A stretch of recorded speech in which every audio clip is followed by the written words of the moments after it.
મિત્રો, અન્ન આહારે ને ઘી વહેવારે, આ કહેવત આપણને જીવનમાં કરકસર અને સમજદારી શીખવે છે.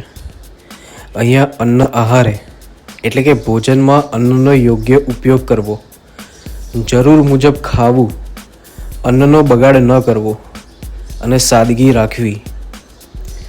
અને ઘી વહેવારે એટલે કે જ્યારે કોઈ મહેમાન આવે, શુભ પ્રસંગ હોય કે બીજાને આપવાની વાત આવે ત્યારે દિલ ખુલ્લું રાખવું અને ઉદારતાથી વર્તવું. આ કહેવતનો મૂળ સંદેશ એ જ છે કે પોતાના ખર્ચમાં સંયમ રાખવો, પરંતુ બીજાની સેવા અને સન્માનમાં ક્યારેય કંજૂસાઈ ન કરવી. જીવનમાં માત્ર બચત કરવી એ જ સમજદારી નથી. યોગ્ય સમયે યોગ્ય રીતે ખર્ચ કરવો અને બીજાને આપવું એ પણ એટલું જ મહત્ત્વનું છે. એટલે પોતાના માટે સાદગી, બીજાના માટે ઉદારતા, એ જ જીવનની સાચી સમૃદ્ધિ છે.